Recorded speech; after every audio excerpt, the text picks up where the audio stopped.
શહેરના ડુમ્મસ રોડ પર આવેલી પ્રાચીન નગરી ખાતે આજે માનવતા અને મંગલ ભાવનાનો ત્રિવેણી સંગમ રચાયો હતો. યશવી ફાઉન્ડેશન ચેરિટેબલ ટ્રસ્ટ દ્વારા આયોજિત તૃતીય સમૂહ લગ્નના ભાગરૂપે આજે 101 પિતાવિહોણી અને જરૂરિયાતમંદ દીકરીઓ માટે ભવ્ય મહેંદી રસમ કાર્યક્રમ યોજાયો હતો.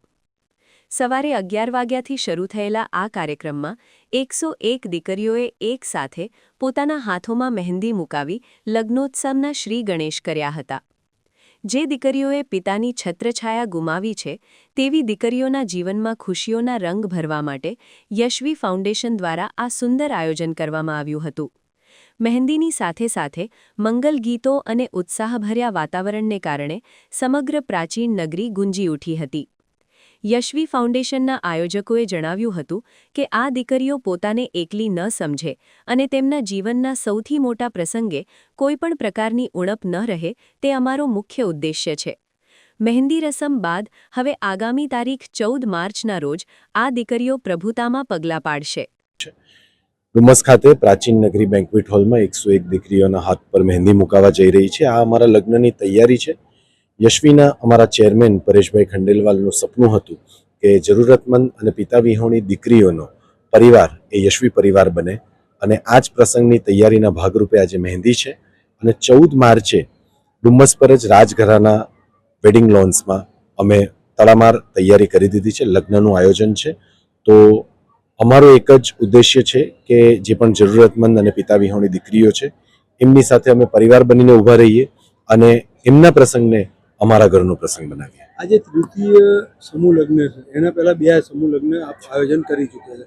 એ કેટલી દીકરીના પિતા બનવાનું આપે સૌભાગ્ય? પહેલા વર્ષે અમારા ચેરમેને નિશ્ચિત કર્યું હતું કે 21 દીકરીઓના લગ્ન થશે.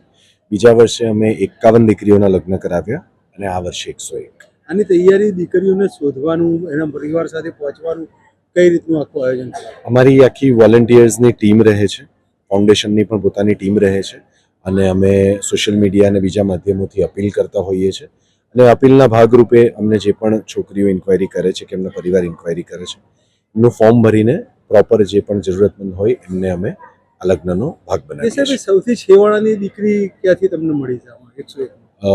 ગીર પાસે અમરેલી જિલ્લાથી એક દીકરી જે પિતા વિહોણી છે એના મામા સાથે અહીંયા સુરતમાં લગ્ન કરવા માટે સ્પેશિયલી આવી છે. એ અમારા પરિવારનો હિસ્સો બની છે.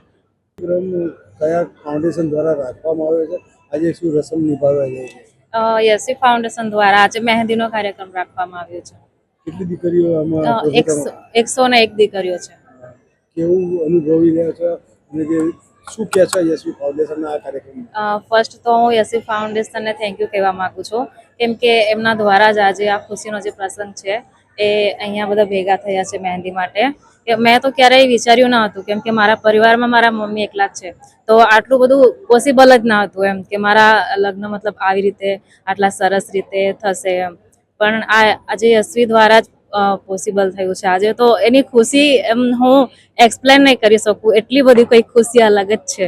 વાત કરીએ બેટા, બીજી દીકરીઓ તમારી સાથે વાતચીતમાં કેવું અનુભવ, એમનો કેવો અનુભવ? હા, એમનો પણ જેમ મારું કેવું છે એમ જ એમનું પણ કેવું છે કે ખૂબ જ એમ અંદરથી ખુશી ફીલ થાય છે.